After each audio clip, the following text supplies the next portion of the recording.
Hello everyone, welcome to school. My name is Arun Prakash Soni. अभी तक हमने बहुत सारे चैप्टर्स मैथ्स में ऑलमोस्ट सारे चैप्टर्स हमने कंप्लीट कर लिए हैं। एयरफोर्स एक्स और वाई के एक्स का हमने अभी बेसिक कंप्लीट किया है और वाई के हमने ऑलमोस्ट सारे चैप्टर्स मैथ्स में फिनिश कर दिए हैं। इंग्लिश जो है वो हमारा कॉमन चल रहा है एनडीए एयरफोर्स एक्स वाई के लिए और नेवी के लिए, और एनडीए का बेसिक चल रहा है अभी। तो यहाँ पे हमें क्या बात करना है, आज हम चैप्टर हमारे ऑलमोस्ट सारे फिनिश हो गए। आज हम बात करेंगे कुछ हमारे वोकैब से जुड़े हुए चैप्टर, जैसे कि सिनोनिम्स और एंटोनिम्स। तो सिनोनिम्स क्या होते हैं? Synonyms the words which are similar to each other in meaning.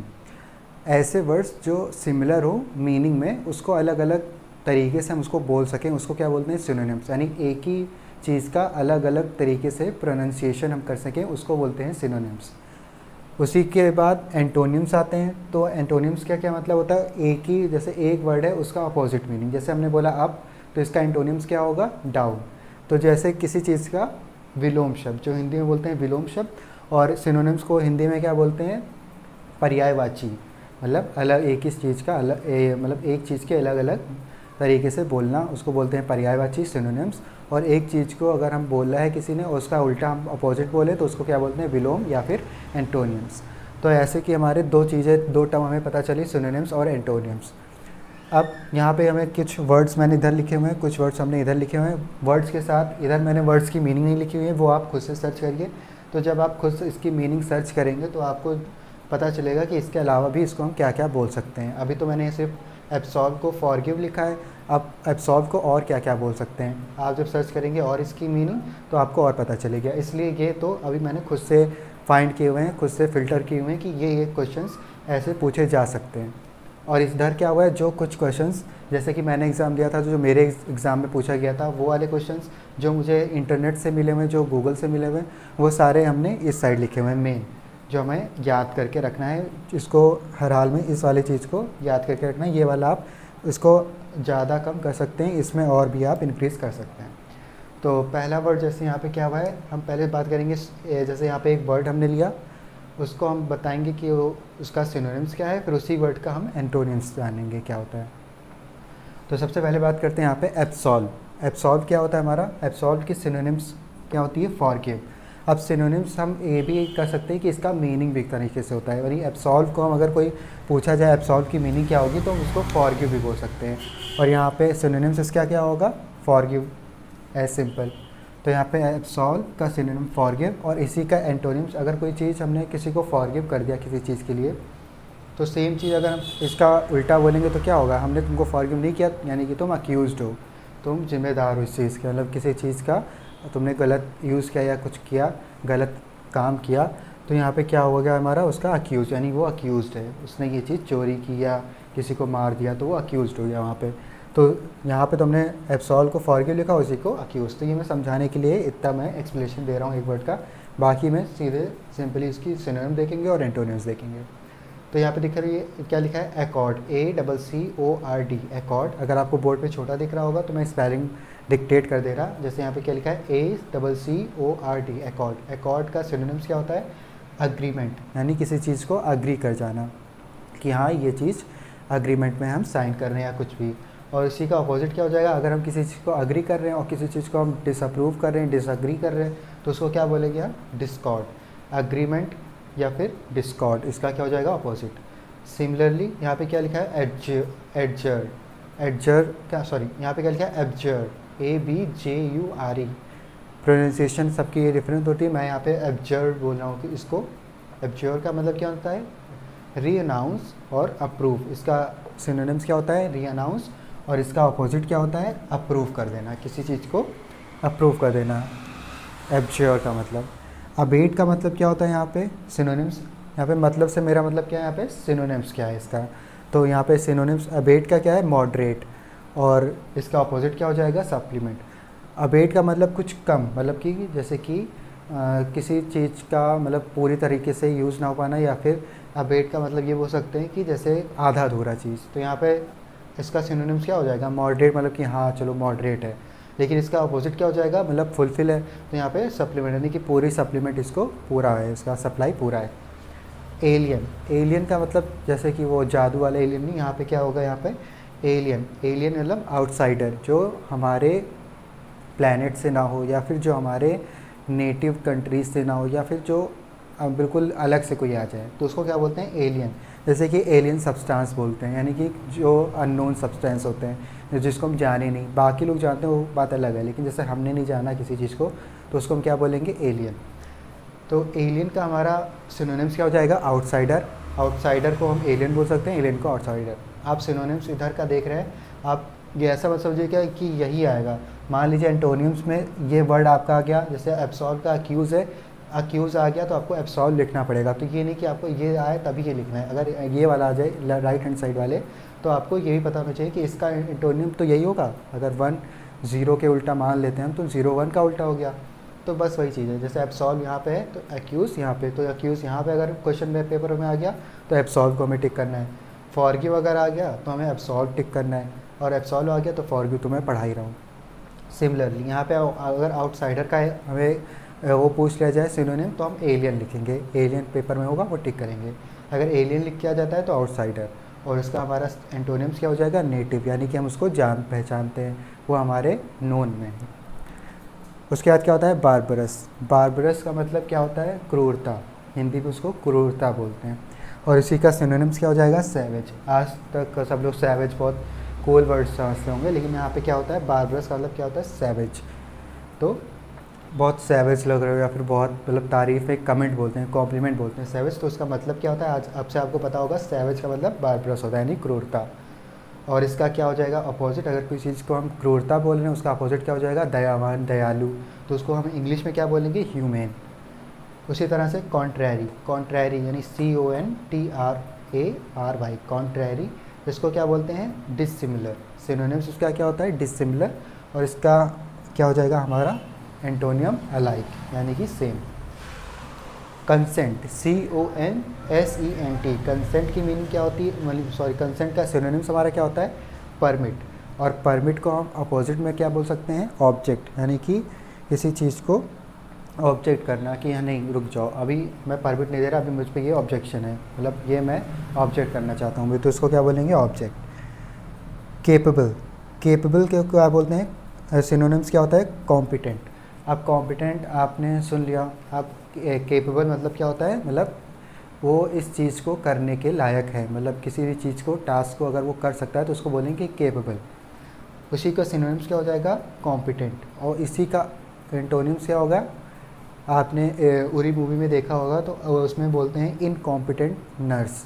तो इनकॉम्पिटेंट नर्स का क्या मीनिंग है यहाँ पे, मतलब जो नर्स के काबिल नहीं हो, तो उसी में ये वर्ड आया था, केपेबल को सिनोनिम्स क्या बोलते हैं, इनकॉम्पिटेंट।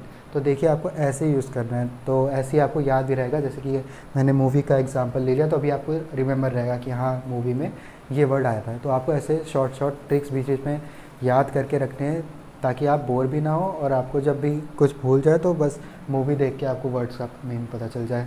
तो आपस में सराउंडिंग्स में एक्टिव रहिए, और अपने आप को जोड़िए सभी चीज़ों से, वर्ड से, नेचर से, आसपास की सराउंडिंग से, तो आपको पता चलता रहेगा कि कौन सा वर्ड कहाँ यूज़ हुआ है। तो आप बिना याद किए आपके सबकॉन्शियस माइंड में वो आपके ऐड ऑन होता रहेगा, और आपको पता भी नहीं चलेगा कि हाँ मैंने ये पढ़ रखा था। जब एग्ज़ाम में पूछा जाएगा तो आप खुद ही टिक कर लेंगे कि यार नहीं ये मुझे पता है। अब कहाँ से पता है वो बात ही बात है, लेकिन पता है बस इतना इम्पोर्टेंट है। तो केपेबल, केपेबल का मीनिंग क्या होता है, मतलब सॉरी सिनोनिम्स क्या होता है, कॉम्पिटेंट। इसी का अपोजिट अगर हम बोले तो इनकॉम्पिटेंट, और इसी का अगर अपोजिट दूसरा वर्ड होता है इनएप्ट, यानी कि एक होता है एप्ट और इसी का अपोजिट क्या हो जाएगा, इनएप्ट। कैप्टिविटी, कैप्टिविटी का मतलब क्या होता है, चार्मिंग या फिर चार्म। इसका सिनोनिम्स क्या हो गया, चार्म, और इसका वो क्या हो जाएगा, एंटोनिम्स, ऑफेंड। तो ये थे हमारे कुछ बेसिक, जो मैं मतलब आपको ये याद करके चलना है इतना कि हाँ ये ऐसे आ सकते हैं, या इसी से सिमिलर और भी वर्ड, इससे ज़्यादा हाई लेवल के नहीं, इससे ज़्यादा लो लेवल के नहीं, बस इतने मॉडरेट इसी टाइप के सिनोनिम्स आपको ढूंढ ढूंढ के याद करने हैं। तो आपको इसलिए मैंने ये चीज़ यहाँ पे शो कर दिया कि ऐसे ऐसे वर्ड्स आपको याद करने हैं। उसके बाद देखते हैं सब इम्पॉर्टेंट वर्ड्स फॉर एग्ज़ाम और प्रीवियस ईयर क्वेश्चन, जो कि मैंने खुद एग्ज़ाम दिए तो मेरे एक क्वेश्चन पेपर में आए हुए हैं। हमारा क्या आता है, वर्ड, सिनोनिम्स, एंटोनिम्स और मीनिंग। जो यहाँ पे ये मीनिंग दिया हुआ है वो सीधे वर्ड का दिया हुआ है, ना कि इसका। तो अभी मैं इसको चार्ट पढ़ के बता रहा हूँ कैसे मैंने लिखा है। एब्सर्ड, एब्सर्ड का मीनिंग क्या होता है हमारा, इलॉजिकल और वाइडली। इलॉजिकल मतलब कोई भी लॉजिक ना हो जिसमें, उसको क्या बोलते हैं, एब्सर्ड। उसी का सिनोनिम्स क्या हो जाएगा, रेडिकुलस, यानी कि रेडिकुलस जैसा मैंने बोला इलॉजिकल, इसको और क्या बोल सकते हैं, रेडिकुलस बोल सकते हैं। अब देखो, अगर एब्सर्ड की मीनिंग हमें पता चल गई इलॉजिकल, तो क्या हम सिनोनिम्स में इलॉजिकल या वाइडली नहीं लिख सकते, लिख सकते हैं। अगर ये क्वेश्चन पेपर में अगर हमें कंफ्यूज करने के लिए ये सिनोनिम्स इसका जो रेडिकुलस दिया हुआ है उसके यहाँ इलॉजिकल लिख के आ जाए तो आपको ये टिक करके आना है, तो आपको मार्क्स मिलेंगे। तो एब्सर्ड का हमें ये भी मीनिंग पता चल गया, उसको हम एज अ हम सिनोनिम्स भी हम मार्क कर सकते हैं अगर क्वेश्चन पेपर में पूछा जाता है तो, अगर ये दिया हुआ है। और इसका एंटोनिम्स क्या हो जाएगा, रीज़नेबल। अगर कोई चीज़ इलॉजिकल है तो इसका अपोजिट क्या हो जाएगा कि हाँ वो चीज़ इलॉजिकल नहीं है, यानी कि वो रीज़नेबल है। तो यहाँ पे क्या हो जाएगा, इसका एंटोनिम्स यानी इसका विलोम रीज़नेबल। और ये सारे आपको याद करके चलने हैं, ये क्योंकि रिपीटेटिव क्वेश्चंस आते रहते हैं। जैसे कि यहाँ पे मैंने टी टोटलर का सिनोनिम्स क्या होता है या फिर इसका मीनिंग क्या होता है, फ्रेजल मीनिंग क्या होता है, जो ड्रिंकिंग नहीं करता उसको बोलते हैं टी टोटलर। ये क्वेश्चन में 2-3 बार आ चुका है। तो इसको आपको ऐसे ऐसे वर्ड्स आपको रिपीटेटिव मिलेंगे, तो वही सारे वर्ड्स मैं यहाँ पे आपको दिखा रहा हूँ। तो यहाँ पे क्या लिखा है, एब्सर्ड हो गया, एम्बिग्यूअस, AMBIGOUS, एम्बिग्यूअस। इसका क्या मीनिंग होता है, इक्विवोकल, EQUIVOCAL, इक्विवोकल। इसका हमारा सिनोनिम्स इक्विवोकल हो गया। इसका एंटोनिम और एम्बिग्यूअस का मीनिंग क्या होता है, not having one obvious meaning, किसी भी एक ऑब्वियस मीनिंग पे ना बात को ना रख पाना या फिर किसी एक चीज़ की मीनिंग ना बता पाना, उसको क्या बोलते हैं, एम्बिग्यूअस। यानी और उसको सिनोनिम्स में क्या बोल सकते हैं, इक्विवोकल। और उसको अगर हम इसका अपोजिट बोले कि हाँ ये चीज़ हमारी मीनिंग या फिर कोई भी चीज़ वो एकदम डिटरमाइंड है, यानी कि उसको प्रूफली कर सकता है, तो यहाँ पे हम क्या बोलेंगे, नॉट हैविंग, इसको बोलेंगे डिटरमाइंड, यानी कि वो कर सकता है, यानी हैविंग वन ऑब्वियस मीनिंग। अगर इसका हम मीनिंग देखें एम्बिगुअस का, तो यहाँ पे क्या लिखा है, not having one obvious meaning. उसके बाद आते हैं कंडेम। कंडेम मतलब आपने सुना होगा बहुत सारे मूवीज़ में, कंडेम ऑफ कोर्ट। अब यहाँ पे भी आपको, जैसे मैंने उरी का एग्जांपल दिया, इनकॉम्पिटेंट नर्स, यहाँ पे मैं क्या बोल रहा हूँ, कंडेम ऑफ कोर्ट, यानी कि बोलते होंगे कंडेम ऑफ कोर्ट है ये, ठीक है, या फिर न्यूज़ में सुना होगा कंडेम ऑफ कोर्ट कर दिया। तो वहाँ पे कंडेम का मतलब यानी कोई अच्छी चीज़ तो हो नहीं सकती। तो कंडेम का मतलब क्या होता है, एक्सप्रेस कंप्लीट डिसअप्रूवल ऑफ, यानी कि अगर कोई लॉयर है, एडवोकेट है, और वो जाके डिसअप्रूव कर दे जज को, जज की, क्योंकि जुडिशरी सबसे हाई होती है, उस पर जज होते हैं, अगर वो जज को ही चैलेंज कर दे, या फिर वैसे चैलेंज करने के लिए आपको मतलब सारे ड्राफ्टिंग वगैरह करने पड़ते, वो बात अलग है। मतलब अगर वो डायरेक्टली वोकल वर्ड्स में बिना रिटर्न में दिए अगर वो चैलेंज करता है या फिर उनको मतलब डिसरिस्पेक्ट करता है, तो उसको क्या बोलते हैं, कंटेम्प्ट ऑफ कोर्ट। और यहाँ पे कंटेम्प्ट ऑफ कोर्ट को हम अगर इसका सिनोनिम्स देखेंगे तो क्या हो जाएगा, कैस्टिगेट, CASTIGATE, कैस्टिगेट। और इसका अगर एंटोनिम्स देखें, यानी कि वो अगर किसी चीज़ को डिसअप्रूव कर रहा है या फिर डिसएग्री करके डिसरेस्पेक्टफुली वो बोल रहा है, तो उसको हम पनिश करेंगे, यानी कंडेम हो गया वो। उसी का एंटोनिम्स क्या हो जाएगा, अपलॉड, यानी कि उसकी तारीफ़ हो रही है उसकी, या फिर मतलब जो भी पर्सन है उसका कंडेम जहाँ पे यूज़ हुआ है, अगर इसका एंटोनिम्स देखेंगे तो यहाँ पे क्या हो जाएगा, अपलॉड, यानी कि उसको तारीफ़ें मिल रही हैं। इसका उल्टा हो गया ये, एक्सप्रेस कंप्लीट डिसअप्रूवल ऑफ, ये उसकी मीनिंग है। उसके बाद देखते हैं डिलाइट। डिलाइट का मतलब भी क्या होता है, चार। अब एक यहाँ पे देखो, यहाँ पे क्या दिया हुआ है, चार, मैंने यहाँ पे देखा है। कैप्टिविटी का भी मतलब सिनोनिम्स क्या होता है, चार, और डिलाइट का मतलब भी चार्म होता है। तो यहाँ पे आपको देखो, चार्म तो एक वर्ड हमारा कॉमन हो गया, कैप्टिविटी, डिलाइट, चार, ये तीन वर्ड्स आपस में मिलकर मतलब एक क्वेश्चन बना सकते हैं कि दोनों में से एक चीज़ दे दिया जाएगा, या तो डिलाइट और कैप्टिविटी में दे दिया जाएगा कि डिलाइट का क्या होता है, और कैप्टिविटी ऑप्शन में दे दिया जाएगा। आपको मीनिंग पता होनी चाहिए, चार्मिंग या चार्म। अगर चार्म दे दिया गया है तो आपको डिलाइट पता होना चाहिए। तो ऐसे ही आपको दिमाग लगा कर याद करना है, ऐसा नहीं है कि आपको बस दे दिया गया आपने रट लिया तो हो जाएगा। आपको दिमाग लगा के पढ़ना भी पड़ेगा कि अगर कॉमन आ रहा है तो उसको ज़रूर याद कर ले, क्योंकि उससे क्वेश्चन बन सकते हैं। जैसे हमको इंपॉर्टेंट लग रहा है वैसे एग्जामिनर को भी इम्पॉर्टेंट लगेगा कि हाँ ये इंपॉर्टेंट है, ये दिया जा सकता है। उसके बाद क्या लिखा है, एनग्रॉस्ड, ENGROSSED, एनग्रॉस्ड। और सॉरी, यहाँ पे पहले डिलाइट का देख लेते हैं। डिलाइट का चार्म हो गया, इसका अपोजिट क्या हो जाएगा, अनइक्वल, और इसका मीनिंग क्या हो गया, प्लीज़ ग्रेटफुली। उसके बाद हमारा आता है एनग्रोस्ड, ENGROSSED। एनग्रोस्ड का मतलब क्या होता है? रैप्ड, इसका सिनोनिम्स हो गया। बेयर हो गया इसका एंटोनिम्स, और इसकी मीनिंग क्या होती है? Giving complete attention to. इसकी मीनिंग क्या होगी? Giving complete attention to. किसकी मीनिंग? एनग्रोस्ड की। उसके बाद क्या आता है? एग्जाम्पली आ रहा है। एग्जाम्पलरी आपने कहाँ सुना होगा? एग्जाम्पलरी डिवोशन, जब शेरशाह जब मूवी देखी होगी उसमें, तो वहाँ पे क्या होता है, जब एग्जाम्पलरी डिवोशन के लिए उनको क्या मिलता है? एक कैप्टन का बैच मिलता है, मतलब वो कैप्टन बन जाते हैं। तो यहाँ पे क्या हो गया? उसी के उससे आप रेफरेंस लेके या इसको याद कर सकते हैं, या फिर उससे आपको इसकी मीनिंग पता चल जाएगी कि एग्जाम्पलरी क्या क्या मतलब होता है? उदाहरण पूर्वक, यानी कि उदारपूर्ण, यानी किसी चीज़ को वो इन्फ्लुएंस कर सके, यानी बहुत ही अच्छा। तो एग्जाम्पलरी डिवोशन यानी कि ऐसा डिवोशन जो किसी को प्रभावित कर सके, तो उसको क्या बोलते हैं? एग्जाम्पलरी। इसी का सिनोनिम क्या हो जाएगा? कॉशनरी। और इसी का एंटोनिम्स क्या हो जाएगा? फेवरेबल। और सर्विंग टू वार्न इसकी मीनिंग होती है। हिंदी में भी बता दिया मैंने मीनिंग, और इंग्लिश में भी बता दिया मैंने। एक सर्विंग टू वॉर। फ्रेल का मतलब क्या होता है? FRAIL। फ्रेल का मतलब होता है फिजिकली वीक, और इसका सिनोनिम्स क्या हो गया? फीबल। और इसको हम एंटोनिम्स में क्या बोल सकते हैं? स्ट्रॉन्ग। ठीक है, अगर कोई चीज़ कमज़ोर है तो उसको उल्टा क्या होगा? ताकतवर। और अगर कोई फीबल है तो उसको क्या बोलेंगे? स्ट्रॉन्ग। Generous, GENEROUS। जेनरस का मीनिंग क्या होता है? Willing to give and share. बहुत ही जेनरस इंसान है, आपने सुना होगा, बहुत ही जेनरॉसिटी से भरा हुआ है। तो क्या होता है कि वो बहुत ही हेल्पफुल है। तो जेनरस की मीनिंग क्या हो गई? Willing to give and share. और इसका सिनोनिम्स क्या हो गया? अनसेल्फिश। जो सेल्फिश नहीं है वो है क्या हो गया? जेनरस। ठीक है, और इसी की अपोजिट क्या हो जाएगा? सेल्फिश।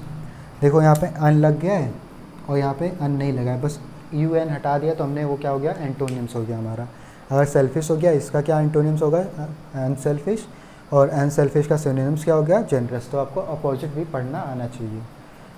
उसके बाद क्या होता है? हॉस्टाइल। हॉस्टाइल का मतलब क्या होता है? अनपीसफुल। हॉस्टाइल यानी अनपीसफुल। और हॉस्टाइल की हमारी सिनोनिम्स क्या होती है? नॉन अनपीसफुल सिनोनिम्स हो गया। और इसका हमारा अपोजिट क्या हो जाएगा? अगर कोई अनपीसफुल है और इसका एंटोनिम्स क्या हो जाएगा? पीसफुल। और उसको और भी क्या बोल सकते हैं? Non violent. ठीक है।